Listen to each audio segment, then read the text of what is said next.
Saudara, Timnas U17 berhasil tampil sempurna usai menyapu bersih laga di fase grup C Piala Asia dengan poin sempurna 9. Keberhasilan Garuda Muda menyapu bersih laga di fase grup ini melengkapi capaian luar biasa Timnas U17 yang juga lolos ke Piala Dunia U17. Tentu hasil ini sungguh disambut antusias pecinta sepak bola tanah air. Capaian Garuda Muda ini setidaknya mengobati luka pecinta sepak bola tanah air atas gagalnya Timnas U20 di Piala Asia beberapa waktu lalu. Timnas U17 Indonesia sapu bersih kemenangan dalam fase grup Piala Asia U17 2025. Usai menang 2 gol tanpa balas atas Afghanistan dalam laga di Prince Abdullah Al Faisal Stadium pada Jumat dini hari. Gol pembuka bagi Garuda Muda baru tercipta menjelang akhir babak kedua melalui kreasi Fadli Alberto. 1 menit berselang, giliran Zahabi Goli yang mencatatkan namanya di papan skor untuk mengunci kemenangan 2-0 atas Afghanistan. Perjuangan skuad racikan Nova Arianto di Piala Asia U17 dimulai saat melawan Korea Selatan di babak penyisihan grup. Indonesia yang mengandalkan serangan balik akhirnya mendapat hadiah penalti usai terjadi handsball pada menit ke-90. Tendangan Evandra Florasta yang maju sebagai algojo sebenarnya mampu diblok kiper. Namun, bola muntah berhasil disambar Evandra untuk memecah kebuntuan, sekaligus memastikan kemenangan bagi Timnas U17 Indonesia 1-0 atas Korea Selatan.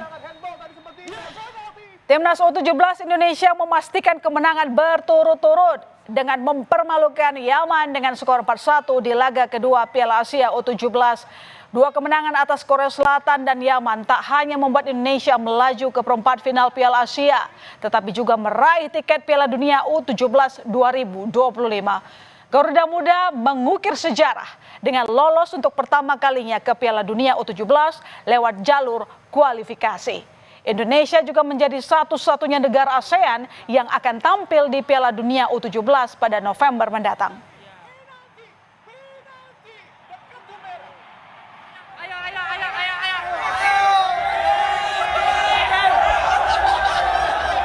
Sukacita kemenangan atas Yaman yang sekaligus berbuah tiket ke Piala Dunia dirasakan para pemain Timnas U17 dan tak ketinggalan juga pelatih Timnas U17 Nova Arianto. Dalam video yang diunggah akun Instagram Timnas Indonesia, pemain bernomor punggung 20, Josh Holong, mengajak kawan-kawannya menggendong Nova. Melalui kemenangan atas Yaman, pelatih Timnas U17 Nova Arianto juga memenuhi pesan dari Sinteyong, yakni meloloskan Garuda Muda ke Piala Dunia. Selain menjabat sebagai pelatih Timnas Indonesia U17, Nova juga menjadi asisten pelatih Timnas Senior saat masih ditangani Sinteyong.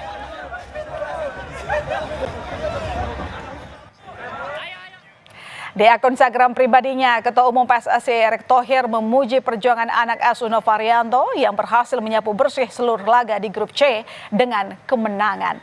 Garuda Muda menjadi satu-satunya wakil ASEAN yang lolos ke babak 8 besar Piala Asia. Erick menuliskan pesan persaingan di babak 8 besar akan lebih tinggi.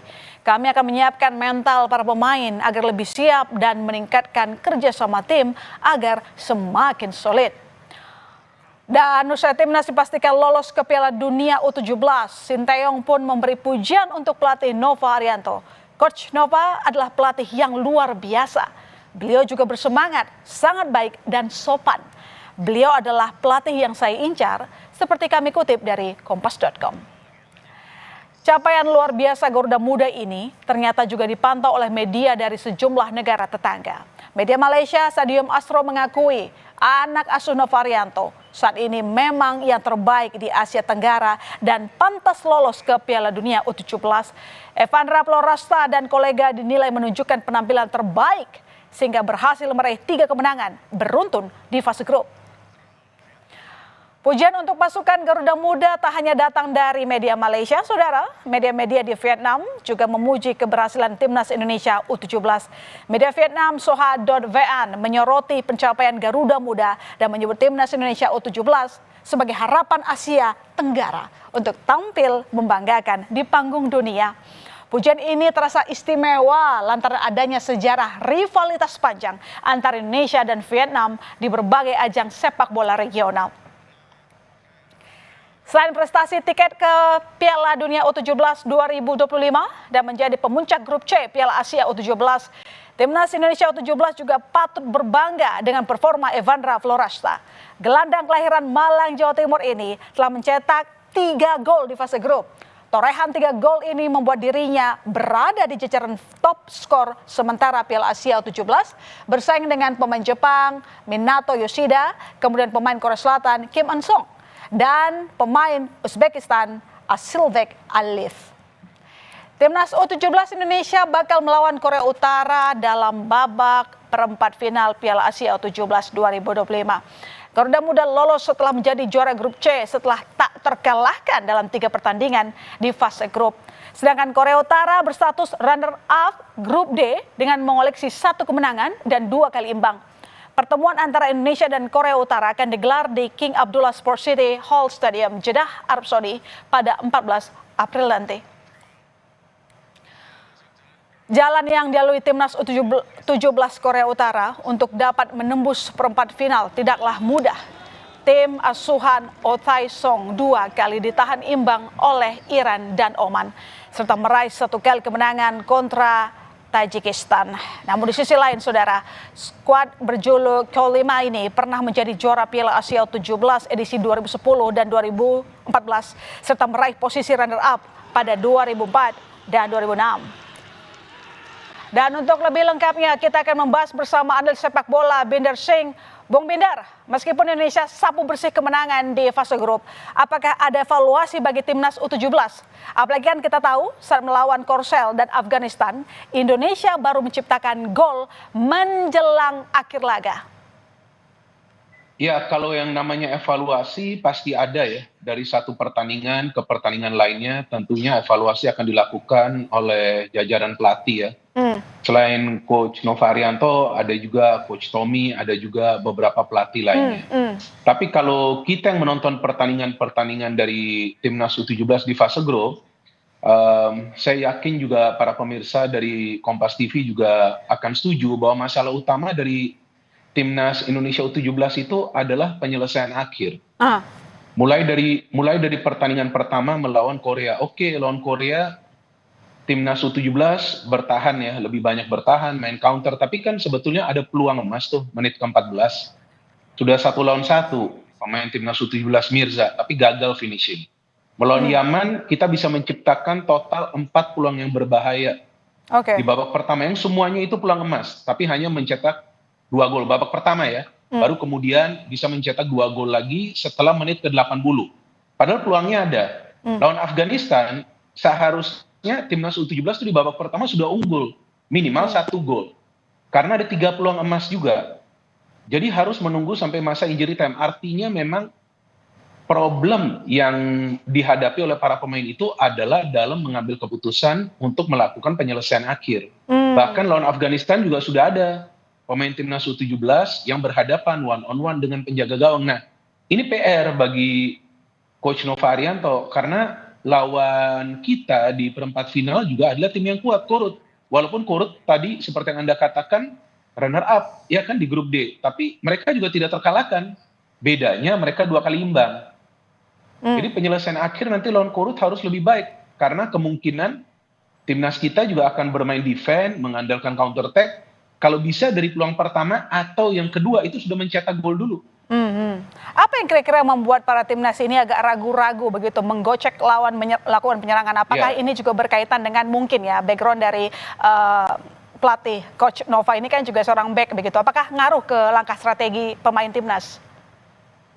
Enggak, saya pikir tidak ya. Ini kembali kepada individu masing-masing ya. Dan kita juga harus paham bahwa ini adalah turnamen besar pertama nih bagi para pemain muda. Ya kan ini kan sudah level Asia bukan lagi ASEAN. Jadi tentu bagi para pemain muda ini yang juga sebetulnya di kompetisi kan tidak banyak bermain ya. Jam terbangnya kan tidak banyak juga di kompetisi ya.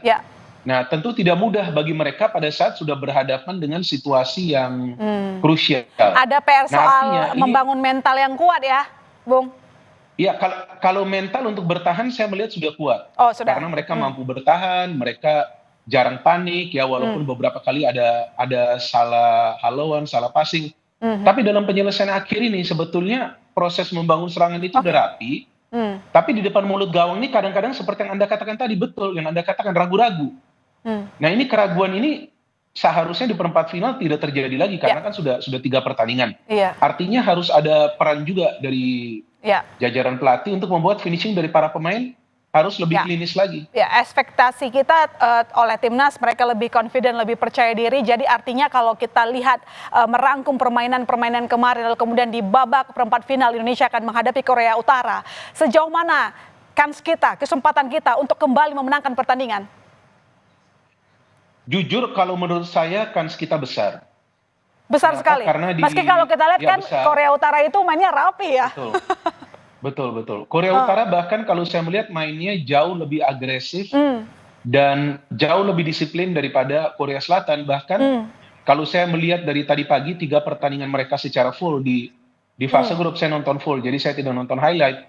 Justru mereka banyak membangun counter attack. Mirip juga seperti timnas kita. Saya bingung juga. Padahal ini korut loh. Tapi mereka juga banyak main counter attack. Nah artinya sebetulnya cara bermain mereka tidak beda jauh dengan cara permainan timnas kita. Nah berarti para pemain kita juga jangan sampai terpancing untuk bermain terbuka. Nah saya mengatakan bahwa peluang timnas kita ini besar karena sebetulnya kalau kita melihat permainan dari para pemain kita, sebetulnya saya tidak melihat para pemain kita itu bermain dengan beban. Artinya nggak bermain dengan pressure ya, bahwa mereka harus menang, bahwa mereka harus juara. Jadi tampak bahwa mereka sebetulnya tidak bermain dengan tekanan. Nah ini sangat penting sehingga mereka menikmati. Jalannya pertandingan itu mereka menikmati lawan Korea Selatan digempur habis-habisan, tapi ya mereka nggak menunjukkan rasa lelah, nggak menunjukkan mungkin sakit, tapi mereka enjoy. Nah ini sebuah plus point. Sebuah plus point bahwa kali ini kita melihat para pemain muda kita yang usianya rata-rata 16 tahun bisa menikmati jalannya pertandingan. Ini kan sesuatu yang langka sebetulnya. Benar. Karena sudah di level Asia, tapi mereka menikmati. Nah artinya pada saat para pemain ini tidak punya beban, seharusnya mereka bisa bermain dengan mengandalkan rencana permainan dari Coach Nova. Nah, kita tunggu nanti rencana permainan. Kita sudah punya modal yang besar soal mental tersebut. Terakhir, Bung Binder, kira-kira seperti apa peluang Indonesia untuk menjuarai Piala Asia dengan komposisi pemain yang ada saat ini? Kalau soal juara, saya belum bisa mengatakan sekarang karena kita juga belum tahu nanti di semifinal ketemu siapa, apalagi nanti di final ya. Tapi saya pikir yang paling penting bagi para pemain bagaimana mereka bisa berprogres ada perkembangan dari pertandingan pertama, kedua, ketiga sampai nanti perempat final. Dan saya melihat ada beberapa pemain yang sudah berkembang. Seperti ada Goli, ada Evandra, ada Alberto, ada juga Alfredo, ada Putu Panji, ada Becker, bahkan pemain yang masuk sebagai pemain pengganti di pertandingan lawan Afghanistan itu bagus sekali mainnya, Aldian Syatahir. Pertama kali itu dia turun, dia main. Ternyata bagus, dia menjadi key player juga karena dia kasih 2 assist. Jadi yang paling penting bagi para pemain para pemain muda ini di level U17 seharusnya mereka tidak dibebani dengan target juara. Apalagi bagi timnas kita yang sedang berkembang ya. Tapi mereka juga harus diberikan pemahaman, mereka harus punya progres dari satu pertandingan ke pertandingan lainnya. Nah, yang saya harapkan di pertandingan lawan Korut ini akan semakin rapi permainan dan akan berkurang jumlah kesalahan. Apalagi meski sekarang mungkin mereka juga menyadari tengah jadi pusat perhatian, jangan sampai jadi beban untuk mereka Harus tetap enjoy, itu harapan kita bersama sehingga mereka tidak terbebani dan enjoy bermain dan kita bisa saja lolos ke Piala Asia. Terima kasih Bung Binder Singh, analis sepak bola. Selamat malam. Sama-sama.